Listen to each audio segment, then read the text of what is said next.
Hello guys, আজকে আমরা চলে গিয়েছিলাম কোলাঘাট। কোলাঘাট শেরে পাঞ্জাবে।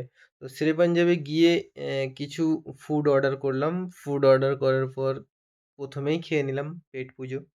তারপরে ঘুরে দেখলাম উইন্টেজ গাড়িটা বাইরে বার করেছিল, তো দেখে তো খুবই ভালো লাগছিল। তারপরে বড় করে শেরে পাঞ্জাবের লোগো দেওয়া আছে সামনেতেই, গেটটা একদম ওয়াও, সুন্দর লাগছিল। তারপরে রাস্তা থেকে হেঁটে হেঁটে যাচ্ছিলাম আমরা, মানে মিনি জু টাইপের করেছে, জু বলা যাবে না ওটা, মানে ওখানে শুধুমাত্র ঘোড়া আছে আর কিছু বার্ডস আছে আর কিছু মানে ফিশ আছে, কালারিং ফিশ এরকম ধরনের কিছু কিছু আছে। সেগুলো দেখার জন্যই আমরা যাচ্ছিলাম পেছনের দিকে হেঁটে হেঁটে। তো যেতে যেতে কিছুটা ভিডিও করে নিলাম। ভিডিও করতে করতে দেখছিলাম একটা সিট ফাঁকা আছে বসার জন্য, আমরা বসতে যাচ্ছিলাম, তারপরে বললাম না, বসে কাজ নেই, আমরা একটু পেছনের দিক থেকে ঘুরে আসি, মানে টাইম ওয়েস্ট করে লাভ নেই, পেছনের দিক থেকে ওগুলো দেখে আসি। তো দেখার জন্য যাচ্ছিলাম, রাস্তা থেকে হেঁটে হেঁটে যাচ্ছিলাম, সুন্দর লাগছিল, লাইট জ্বলছিল চারিদিকে। গেটটা আরেকবার ভালোভাবে একবার পেছন থেকে ভিডিও করে নিলাম, সুন্দর লাগছিল, পুরো ইন্ডিয়া গেটের মতো দেখতে। আর ভারতের যে ফ্ল্যাগটা তো আরও সুন্দর লাগছিল। আর অ্যাম্বিয়েন্সটা খুবই সুন্দর ছিল, মানে রাত্রিবেলা যে লাইটগুলো ছিল আর তারপরে বড় এলইডি টিভিটা আরও সুন্দর লাগছিল। তাতে আমরা দাঁড়িয়ে কিছুক্ষণ দেখলাম, সুন্দর একটা মানে পরিবেশ। টিভিটাকে আরেকটু ভালো করে জুম করে আমরা ভিডিওটা দেখালাম তোমাদেরকে। তো তারপরে পাশেই ছিল তোমার হচ্ছে কলকাতার ঐতিহ্য, মানে ওয়েস্ট বেঙ্গলের ঐতিহ্য যে জিনিসটা, সেটাই ছিল পাশে, ওটাও তোমাদেরকে আমি দেখাবো, মানে ভিডিও করে। সো এবারে দেখো, এখানে দেখো উইন্টেজ গাড়িটা যেটা আছে, ভিনটেজ গাড়ি, ভিনটেজ ভিনটেজ গাড়িটা ওইখানে ছিল, বাট বার করেছিল ওটা। এ দেখো এখানে আছে বাংলার রবীন্দ্রনাথ ঠাকুর আছে, তারপরে বিভিন্ন ধরনের মানে মনীষীরা বা আমাদের হাওড়া ব্রিজ এগুলো। দেখো দূরে দেখো, দূরে দেখতে পাচ্ছ এই দিকটাতে হচ্ছে মানে বার সেকশন আছে। সো এখান থেকে ঢুকলেই দেখা যাবে ওখানে যে হর্স আর বার্ডস বলে লেখা আছে, দেখো দেখতে পাচ্ছ নিশ্চয়ই। সো পেছনের দিকে মন্দির আছে, ওই দিকটাতে আমরা যাইনি, বাট সামনের দিক থেকে আমরা ঘুরে চলে এসেছি। নেক্সট টাইম যখন যাব নিশ্চয়ই ওই দিকটাতে যাব, আবার ভিডিও করব। সো দেখতে পাচ্ছ অ্যাম্বিয়েন্সটা খুব সুন্দর। বার্ডস অ্যান্ড বার্ডস নেস্ট বলে লেখা আছে, এখানে এখানে বার্ডস নেস্ট লেখা আছে, কিন্তু এখানে মানে মাছও আছে, ঠিক আছে, দেখো এখানে দেখতে পাবে কত বড় বড় ধরনের মাছ। আর সামনেই একটা বার্ডস বসেছিল, সেটার দিকে একটু ভিডিও করে নিলাম জুম করে। ভিডিও করে দেখতে পাচ্ছ, বুঝতে পারছো এখানে কতগুলো বার্ডস রয়েছে। আগে অনেকবার গেছি, বাট এত বার্ডস দেখিনি আমি, ফার্স্ট টাইম এত বার্ডস দেখতে পেলাম। আর রাত্রিবেলায় লাইট এতটা জ্বলে না, আজকে কি জানি কিছু নিশ্চয়ই ছিল, তার জন্য পুরো লাইট জ্বলছিল। দেখতে পাচ্ছ এখানে প্রচুর প্রচুর বার্ডস আছে নেস্টগুলোতে। আর এখানে দেখতে পাচ্ছে প্রচুর প্রচুর মাছ আছে, এখন হয়তো দেখতে পাচ্ছি না, আমি জুম করে করে দেখো, দেখো এখানে দেখো এই ধরনের বড় বড় ফিশ রয়েছে, এগুলো হচ্ছে কই কাপ আছে। আর এখানে একটা আরেকটা আবার দেখলাম বার্ডস, তো ওদিক থেকে আর একবার জুম করে ভিডিও করে নিলাম। সো তারপর দেখতে পাচ্ছি এখানে, দেখতে পাচ্ছি কাকাতুয়া রয়েছে। এই ধরনের বার্ডসগুলো অনেক অনেকগুলোই রয়েছে, প্রায় এই ছটা ছটা জোড়া, সাতটা জোড়া। আরেকটা দেখলাম এখানে রাত্রিবেলা এরা নিজেদের পার্সোনাল টাইম ওয়েস্ট করছিল, দেখতে পাচ্ছ। এখানেও প্রচুর।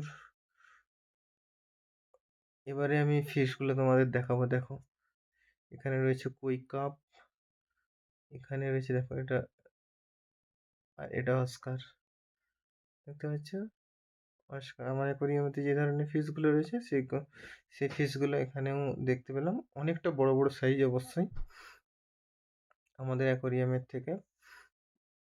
এখানে দেখো এই ফিশগুলো কি আমি ঠিক জানি না, কই কাপ আছে, তার সাথে ব্ল্যাকগুলো কি জানি না। এখানে দেখো হর্স বলে লেখা আছে না, হ্যাঁ এখানে দেখতে পাচ্ছ। এখানে আমি ভিডিও করতে যাচ্ছিলাম, বাট আমাকে মানা করলো, বললো এখানে ঢোকা যাবে না, তো আমি তার জন্য ঢুকলাম না, বাইরে থেকে ভিডিওটা করে নিলাম। দেখতে পাচ্ছি অনেকগুলো হর্স রয়েছে, সাইজগুলো বড় বড় সাইজ, প্রায় একটা দুটো তিনটে চারটে পাঁচটা প্রায় ছটার মতো আছে এই ধরনের হর্স, দেখতে পাচ্ছ। তারপরে এগুলো দেখার পরে আমরা ব্যাক করছিলাম, চলে আসছিলাম। সো চলে আসার সময় আর একটু বেঞ্চটাকে ভালো করে একটু সুন্দর করে একটু ভিডিও করলাম। সুন্দর যেখানে লাইট আছে আরও খুব সুন্দর লাগছিল। সো ওখান থেকে ব্যাক করার সময় ডাইরেক্ট এখানে পার্কিং আছে। আমাদের গাড়ি এখানে পার্কিং করা আছে। দেখো এখানে পার্কিং করা আছে। এখান থেকে গাড়িটা নিলাম, চাবিটা খুলবো, খুলে ঢুকে গেলাম। ঢুকে গিয়ে সো বাড়ির দিকে রওনা।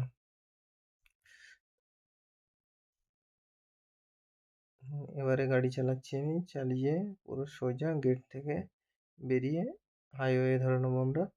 হাইওয়ে থেকে ডাইরেক্ট বাড়ি আসার জন্য।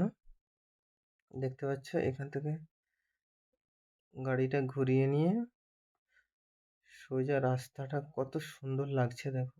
সুন্দর লাগার জন্যই আমি ভিডিওটা করলাম। সো দেখতে পাচ্ছ কত সুন্দর লাগছে রাস্তাটা পুরোটা। গেটের কাছ থেকে বেরিয়ে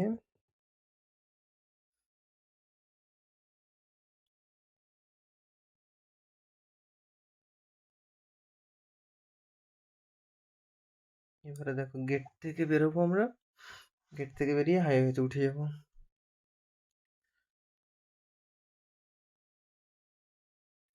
দেখো হাইওয়েতে বেরিয়ে আমরা হাইওয়ে থেকে সোজা এটা হচ্ছে কোলাঘাট ব্রিজ বলে। কোলাঘাট ব্রিজ এখান থেকে দেখা যাচ্ছে। রেল ব্রিজটাও দেখা যাচ্ছে দূর থেকে, অনেকটা দূরে আছে ওটা, বাট তাও দেখা যাচ্ছে। দেখো ট্রেন যাচ্ছে দেখা যাচ্ছে। সো আমি জুম করে দেখাতে পারলাম না গাড়ি চালাতে চালাতে। সো আমরা ছিলাম এই ট্র্যাকটার পেছনে। ট্র্যাকটার পেছনে ট্র্যাকটাকে ওভারটেক করার জন্য অনেক চেষ্টা করছিলাম। সো পারছিলাম না। তো তারপরে কিছুটা সময় পার হওয়ার পরেই অবশ্য ওভারটেক করে নিয়েছিলাম। কেউ কি 3 লেন রাস্তা, এখানে কোনো প্রবলেম হয় না ওভারটেক করতে। সো দেখো এইভাবে গাড়িটাকে ওভারটেক করে নিলাম। করে নিয়ে সোজা ব্রিজটা পার করে মেন হাইওয়েটা আমরা ধরে নিলাম। মেন হাইওয়ে থেকে সোজা যাচ্ছি।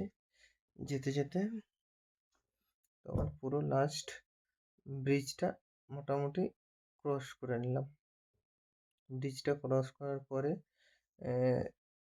দেখো এবারে দেখো অনেকটা রাস্তায় চলে এসেছি। প্রায় আমরা বাগনান ছেড়ে চলে এসেছি। বাগনান ছেড়ে রাস্তাটা আরেকবার ভিডিও করে নিলাম। রাস্তাতে মোটামুটি জ্যাম অতটা ছিল না, খুবই কম জ্যাম ছিল আজকে। সো লাস্টে বাড়ির দিকে পৌঁছে গেলাম।